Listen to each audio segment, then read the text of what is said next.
Good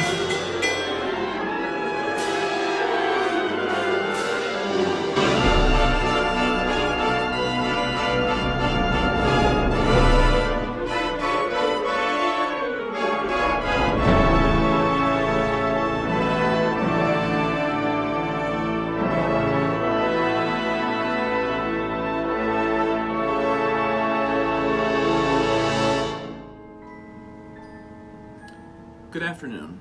Thank you for joining me this afternoon for a discussion of the creation, completion, analysis, and performance of David Maslanka's final work, Symphony No. 10, The River of Time. This piece is close to my heart as David was a dear friend for 7 years preceding the composition of this work. During its writing, unfortunately David passed away. However, he left us an incredible piece of art to study, enjoy, and learn about. So please enjoy learning a bit about the inside workings and how this work came to light. To begin our discussion, I'd like to introduce you to each of the men that helped write this work. We'll begin with David Maslanka. David was born on August 30th, 1943 in New Bedford, Massachusetts. He grew up playing clarinet in his middle and high school bands, and after high school attended the Oberlin Conservatory and studied music education. Following his completion of his music education degree at Oberlin, David decided that he was not ready to teach yet and wanted to pursue composition. Therefore, he attended Michigan State University for both his master's and his PhD in music composition. During his time in his graduate degrees, he also studied at the Mozarteum University in Salzburg for 1 year, and his primary composition teacher was the well-known band composer H. Owen Reed. After completing his education, David held various academic teaching positions throughout the state of New York and within New York City, but in 1990 he stopped teaching for full-time composition. Unfortunately, David passed August 7th, 2017. His son, Matthew Maslanka, was born July 3rd, 1982 in New York City.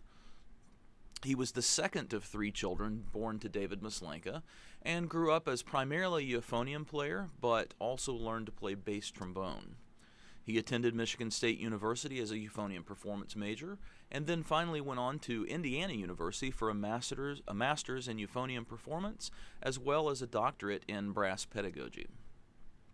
His primary employment still to this day is as a freelance musician and music engraver, and he is currently also the owner and manager of Maslanka Press, which was created in order to publish all of David Maslanka's music. Next, let's discuss the commission itself. Originally, David Maslanka was commissioned to write 2 symphonies, Symphony No. 10 and Symphony No. 11. However, after his death in 2017, the 2 supporting consortiums were combined. Symphony No. 10 was left unfinished at the time of his death. Movement 1 was completed and orchestrated by David Maslanka. Movement 2 had been fully sketched, and the first 72 of 138 measures had been orchestrated by David. Movement 4 had also been fully sketched by David Maslanka. It was where Movement 3 came in part that we discovered there would be trouble. There were various ideas roughly sketched by David. However, much of the movement required a tremendous amount of interpretation. Matthew Maslanka took what was left and completed the work. The full completed length of the entire symphony comes in at a whopping 42 minutes. This symphony is based upon 4 of the 371 Bach chorales. The first movement is based on a work, number 15, entitled Christ in Deathly Bonds. Maslanka uses only the soprano part and sets this in A minor as opposed to the original Bach setting in D minor.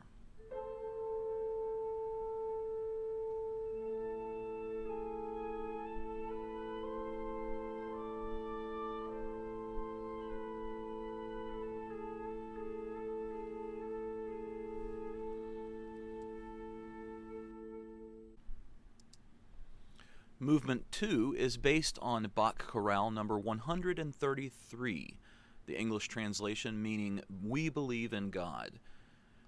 This chorale is used in several variations from augmentation to a full statement of the first half of the chorale.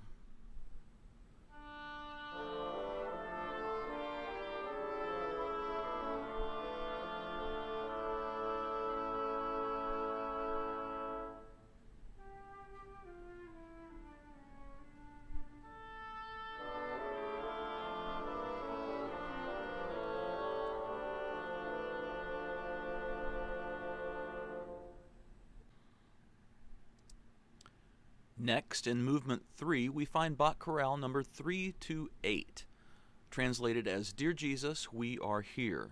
The chorale melody of number 328 is used, however, it is fully reharmonized by David Maslanka.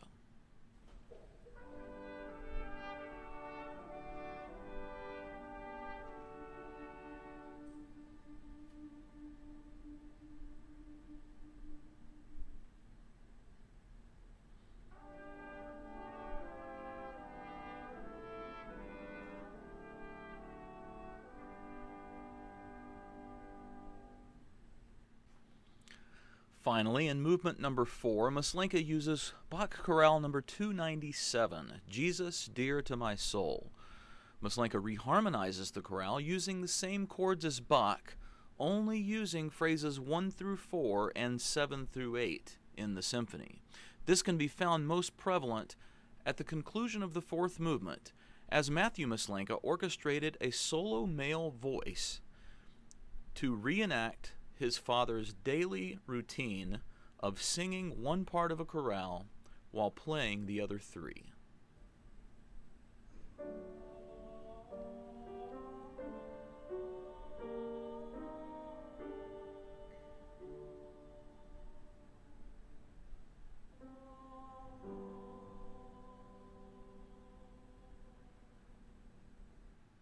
Next, I'd like to introduce some other thematic material, some originally composed sections of the symphony. However, because of time constraints, I will have to go through these relatively quickly and will not be able to play a full version of each one.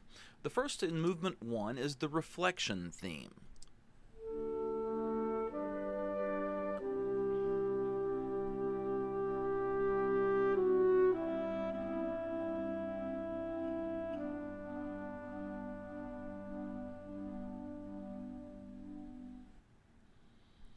Also in Movement 1, we find the love theme.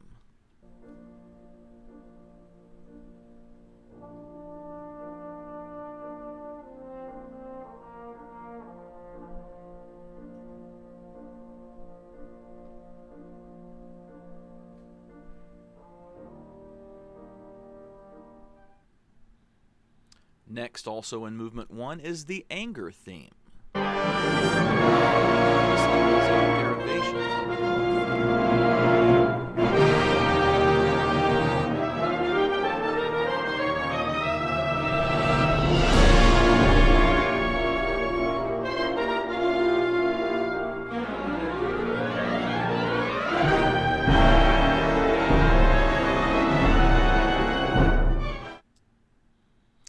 In Movement 2, we find a quote from a previous work by Maslanka written for his son Matthew, from Songlines for Euphonium and Piano.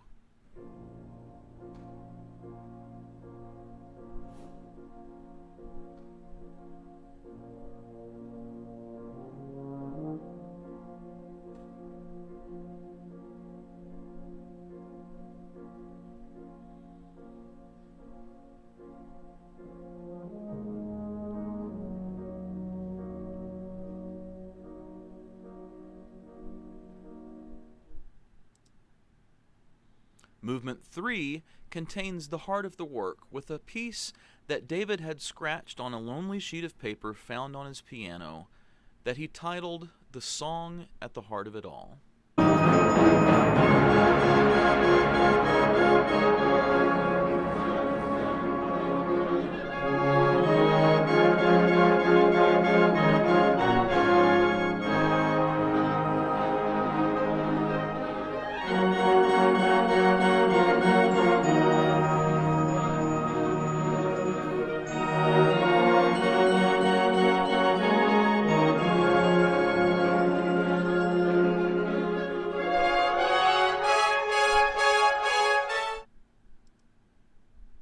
Finally, found also on another scratch piece of paper on the piano was a rising bass line with the word recap. Matthew used this in order to try to reconstruct what David may have desired to use this for.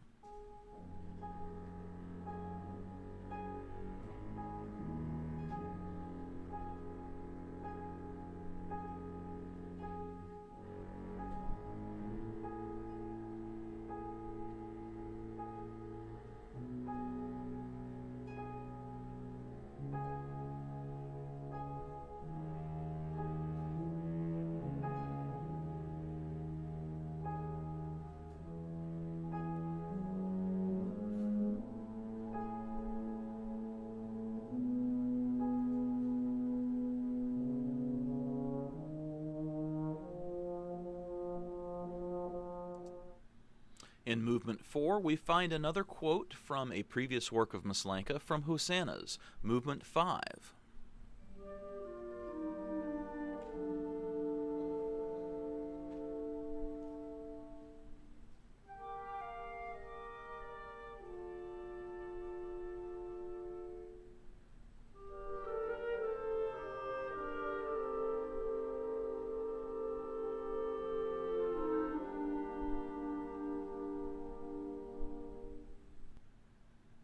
Also, from Songlines, Movement 3, this work also for euphonium and piano.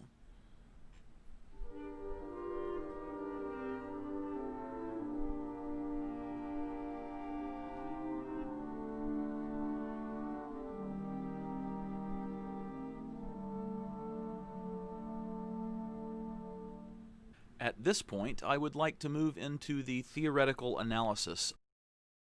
I'm not going to go drastically in depth because I would like this to be a surface analysis so that it's understandable, but you can yet still see the roadmap as well as the tonality and the different construction portions of this piece of music.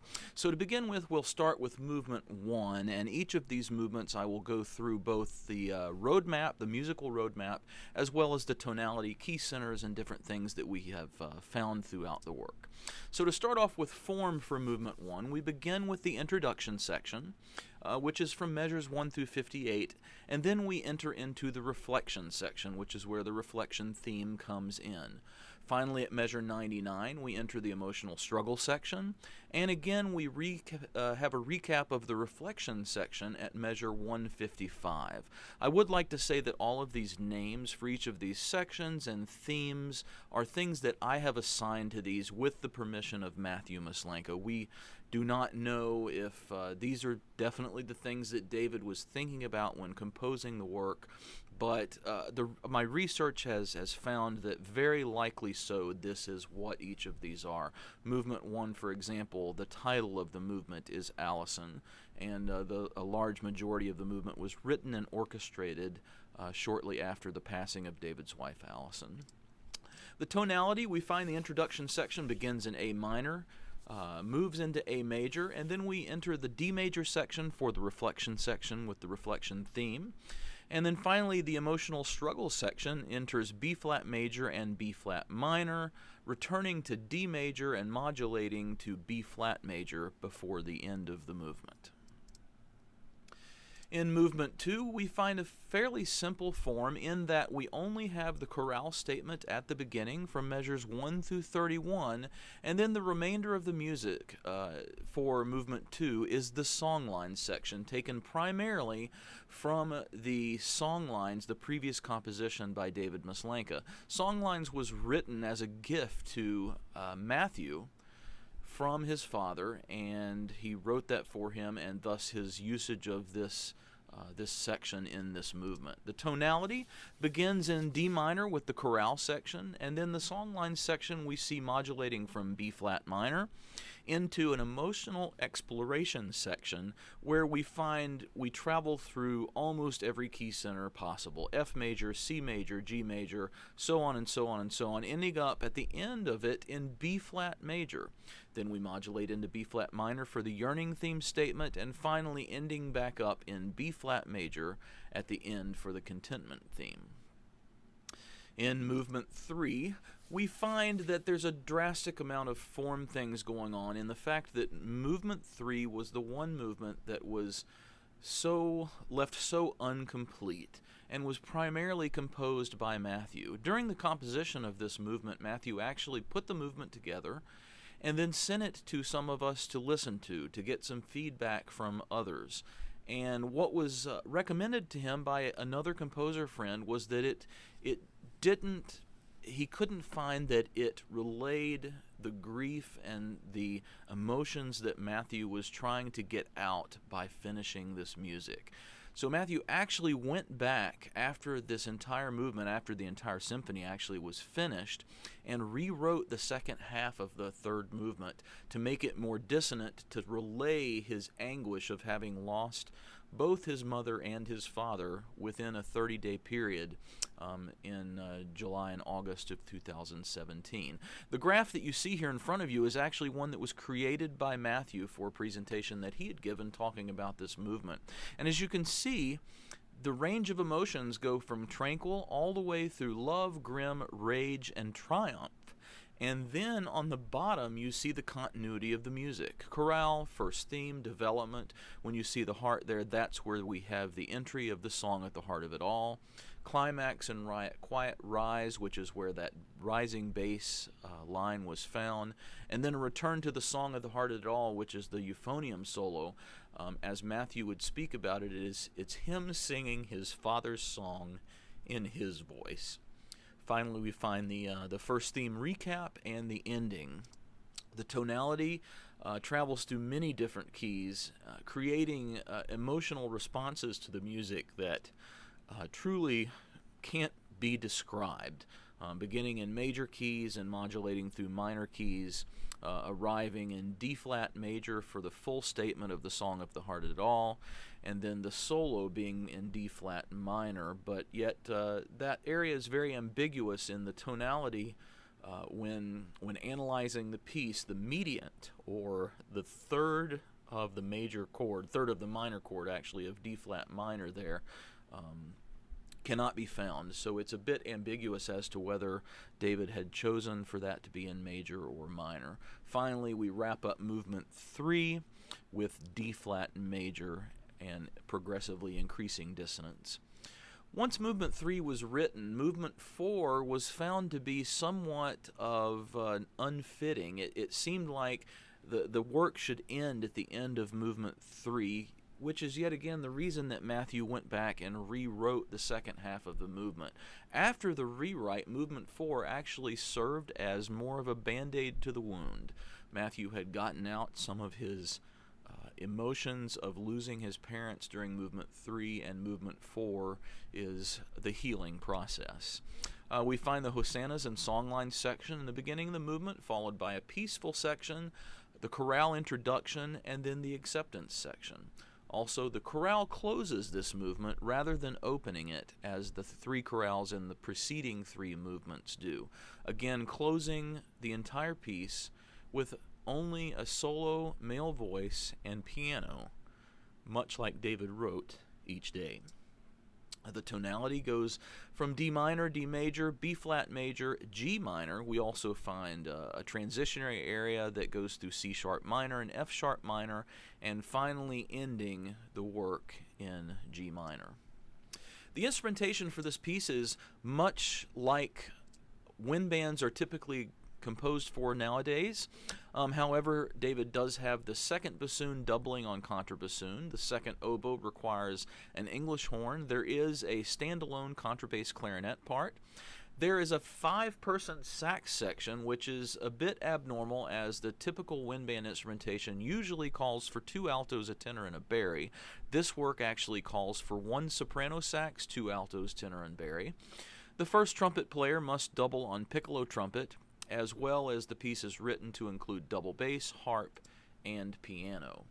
The percussion is very extensive, as is typical with most Maslanka works, requiring at least 7 to 9 players in order to play all of the instruments. There's a various array, as you can see on your screen, from anvils to chimes to crash cymbals to multiple tam-tams, multiple suspended cymbals, floor toms, slapsticks, almost everything that you can imagine. The soloist requirements are very advanced in that each movement has a tremendous amount of solo or chamber playing. Some of the most difficult ways to perform is by performing in a chamber setting where that each part is so easily exposed because each musician must be excellent on each and every note. Also, we find other typical things that are typical with David Maslanka's music in that the work has some extreme register demands for both the piccolos and flutes. The trumpet 1 and 2 part go all the way up to a high written F. All of the horn parts go to a written C sharp above the staff, and the trombone parts go as high as a written D above the staff. Actually, it'd be a bit more than an octave above the staff. The tubas also ascend up to a C above the bass clef staff. Suggested adjustments are for the first and second trumpet part that actually all 4 players use E-flat trumpets for the highest portions in order to make it more playable by the trumpet players. The dynamics are extreme as with most Maslanka works. Thank you so much for watching today. I hope you have enjoyed learning a bit more about Maslanka's Symphony No. 10, and my hope is that this will lead you to explore more of David Maslanka's music. Once again, thank you so much for listening to my presentation today. I greatly appreciate you taking the time to think about the different things that I've outlined with this work.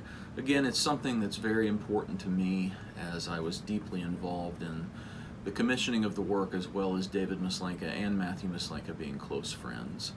You can find a link to my full dissertation located in this video on YouTube. You can also find a link on YouTube to the full performance of Symphony No. 10 by the Ohio State University Wind Symphony as I finished up there and completed my doctoral studies.